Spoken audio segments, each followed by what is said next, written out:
Pierre Jouvet, bonjour. Bonjour Christophe Barbier. Vous êtes porte-parole du Parti Socialiste et vous êtes maire de Saint-Vallier dans la Drôme. Commençons justement par la déclaration de candidature d'Éric Zemmour. Vous l'avez entendu, vous partagez l'avis de Judith, c'était quand même un peu funèbre. Ah oui, c'était funèbre, c'était une ode à une France du passé glorifiée qui, je crois, n'a jamais existé. Et on a vu hier un nouveau candidat à l'élection présidentielle qui voulait essayer d'imiter le général de Gaulle, mais qui veut surtout nous ressortir la France de Pétain. Et c'est très dangereux.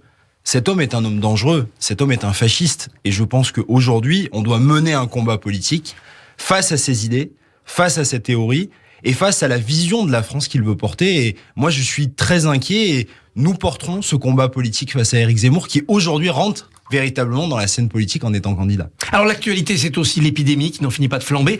Olaf Scholz, nouveau chancelier allemand de gauche, pense qu'il faut rendre la vaccination obligatoire pour arrêter cette pandémie de Covid. Est-ce aussi l'avis du PS français ? Oui, c'est l'avis du Parti Socialiste. Aujourd'hui, il faut y aller. Nous devons rendre la vaccination obligatoire. On ne sort plus de cette crise, on n'arrive plus à en sortir et on voit que le seul effet positif, c'est la vaccination. On a la chance d'avoir aujourd'hui dans notre pays les vaccins, on a la chance d'avoir la capacité vaccinale, nous devons rendre la vaccination obligatoire, il faut arrêter de passer par ces intermédiaires qui nous font perdre du temps et qui, de fait, condamnent des gens qui sont malades et qui pourraient mourir du Covid-19. Autre actualité tragique, elle aussi, la mort des migrants dans la Manche. L'État français prend à sa charge les obsèques aujourd'hui.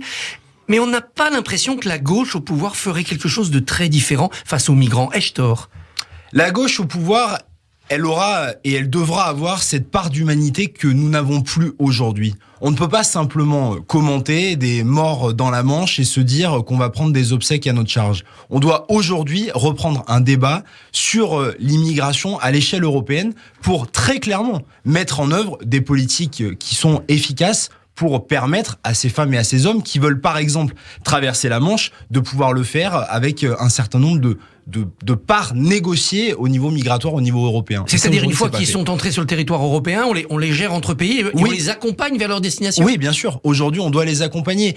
Vous avez plusieurs types d'immigration, mais on ne doit pas laisser ces femmes et ces hommes s'agréger à l'extérieur, attendre que par bonne fortune ou plutôt par mauvaise fortune ils traversent des océans ou qu'ils traversent la Manche et qu'on ne fasse rien. On doit les accompagner, on doit les répartir entre pays européens. On a aujourd'hui la capacité de le faire. Un droit d'asile unique pour plusieurs pays européens avec les mêmes règles, c'est un objectif ? Oui, c'est un objectif. Autre sujet d'actualité qui va dans tous les sens ce matin, la réforme de l'assurance chômage. Elle se complète aujourd'hui, 1er décembre. Il faudra avoir travaillé 6 mois et non 4 sur 24 pour être indemnisé. Et les hauts salaires, quand ils passeront au chômage, seront moins indemnisés. Est-ce que vous abrogerez cette réforme si vous revenez au pouvoir ? Oui, nous abrogeons cette réforme. Pourquoi ? Parce qu'elle est absolument injuste.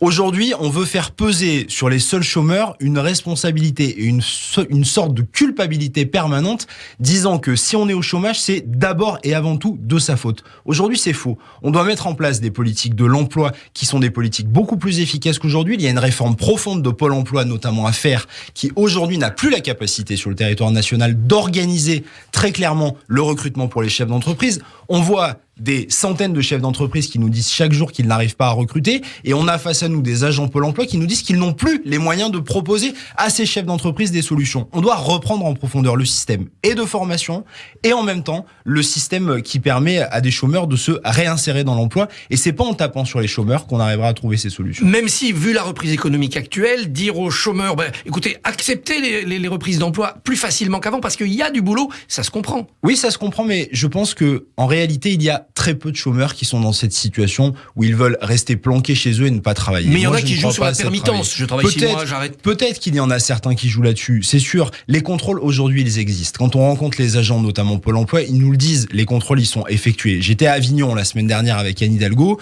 On a rencontré des agents Pôle emploi qui nous disaient très clairement, les contrôles sont effectués et sur les contrôles qui sont faits de manière aléatoire, moins de 10% des chômeurs seraient des chômeurs qui, entre guillemets, tricheraient. Donc, je pense que faire une réforme complète qui veut mettre la culpabilité sur l'intégralité des chômeurs dans ce pays n'est pas la solution pour le retour au plein emploi que nous espérons tous. À droite, on entend une autre voix, notamment Xavier Bertrand. Il dit il faut allonger la durée de travail, dépasser les 35 heures parce qu'il y a la reprise et surtout parce qu'on doit financer notre système social. La gauche est-elle prête augmenter la durée du travail. Non, je pense que la gauche, elle est prête surtout à réfléchir avec les entreprises pour baisser la durée du travail. Je pense que le sens de l'histoire aujourd'hui, ce n'est pas dire on doit travailler plus, toujours plus, encore plus. Je pense qu'on doit proposer un modèle de société qui permette, comme l'ont fait certains grands patrons, je pense au patron de LDLC par exemple, qui a abaissé à 32 heures pour l'ensemble de ses salariés la possibilité de travail. Ça marche très bien. L'entreprise gagne beaucoup d'argent. Les salariés sont beaucoup plus heureux. Et je pense que dans le mode de travail actuel qu'on vit post-Covid, notamment avec l'arrivée du télétravail, on peut arriver sur des systèmes où on baisse le temps de travail par négociation avec l'ensemble des entreprises et en même temps permettre à chaque entreprise de faire et d'effectuer cette réforme-là. Et pendant ce temps-là, la loi demande aux communes de monter la durée du temps de travail à 35 heures, là où ce n'est pas le cas. C'est polémique à Paris, ça l'est peut-être moins à Saint-Vallier. Il faut aussi mettre la pression pour que les collectivités locales fassent travailler les fonctionnaires autant qu'ils le peuvent. Il y a la loi des 1607 heures, il faut que les collectivités et que les agents des collectivités respectent les 1607 heures. Et je crois que toutes les collectivités sont en train d'y venir peu à peu. C'était peut-être des vieilles habitudes. Je crois qu'il faut effectivement y revenir, oui. Est-ce que la gauche promet de réduire le nombre de communes en France, ou est-ce que ça vous convient, 35 000 et quelques? Moi, à titre personnel, je suis pour une réforme des communes. Je pense qu'aujourd'hui, on a trop de communes dans notre pays, et je pense surtout qu'on a tellement abaissé les capacités et les compétences des communes que ça a perdu du sens, notamment avec l'arrivée des intercommunalités. Donc je pense qu'il y a une réforme de la carte communale à mener. Il y a notamment des incitations qui sont faites ces dernières années sur des regroupements de communes. Je pense qu'il faut les accentuer parce que moi, je veux un cap de décentralisation supplémentaire pour donner plus de pouvoir. Je préfère moins de communes qui ont plus de pouvoir que plus de communes qui ont moins de pouvoir. En même temps, on entend du côté de La République En Marche et du côté de LR le même son de cloche. La fin du cumul de mandats, c'était peut-être pas une bonne idée. Peut-être que les maires des communes pas trop grandes, comme la vôtre, on devrait les autoriser à être parlementaires. Le PS approuverait cette évolution ? C'est pas... À l'heure où on se parle, c'est pas dans notre volonté programmatique de revenir sur cette loi sur le non-cumul des mandats. Moi, je pense à titre personnel, pour le coup, que ça a déconnecté une part d'élus. On voit des députés, notamment plus que des sénateurs, parce que généralement les sénateurs ont été passés par là pendant longtemps, mais on voit beaucoup de députés qui sont totalement déconnectés du terrain. On l'a vu en pleine crise des Gilets jaunes, et je pense que cette reconnexion au terrain, elle passerait effectivement par une possibilité d'avoir un cumul avec un mandat de maire sur des communes de taille moyenne, c'est-à-dire jusqu'à 10 000 habitants. Je crois qu'on pourrait très bien être député maire d'une ville de 10 000 habitants, ça fonctionne parfaitement. La présidentielle va entrer dans une nouvelle phase à partir du début janvier. L'automne s'est joué à droite et à l'extrême droite. Comment assurer un démarrage, un redécollage de la campagne d'Anne Hidalgo ? Qu'est-ce qu'elle prévoit ? Sur les thèmes, c'est-à-dire nos thèmes, ils sont très clairs. Anne Hidalgo, elle va mener sa campagne sur 2 piliers. La priorité à l'éducation et à l'école et la priorité au système de santé. On a aujourd'hui ces 2 piliers dans notre pays qui ne vont pas. La santé, elle est très affaiblie. On a un hôpital public qui est en train de se déliter. On voit que malgré la crise, on a des services entiers hospitaliers qui sont en train de fermer par faute de médecins ou parce que malheureusement les choix et les contraintes budgétaires qui ont été faites ont amené à fermer 5000 lits dans notre pays ces dernières années. Et puis l'école qui produit encore trop d'inégalités dans notre pays.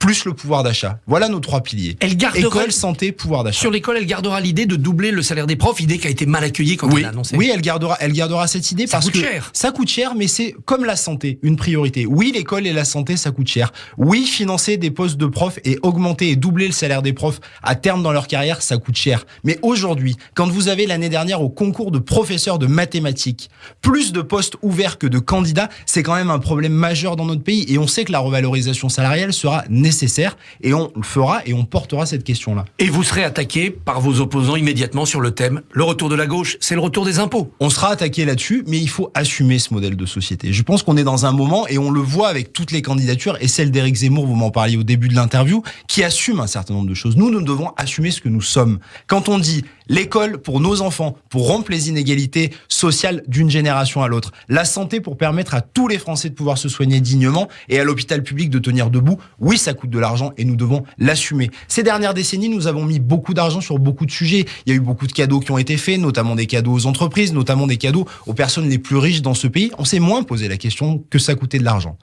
Alors, il faut gagner pour mettre en place cette politique. 200 000 personnes ont signé l'appel à la primaire populaire.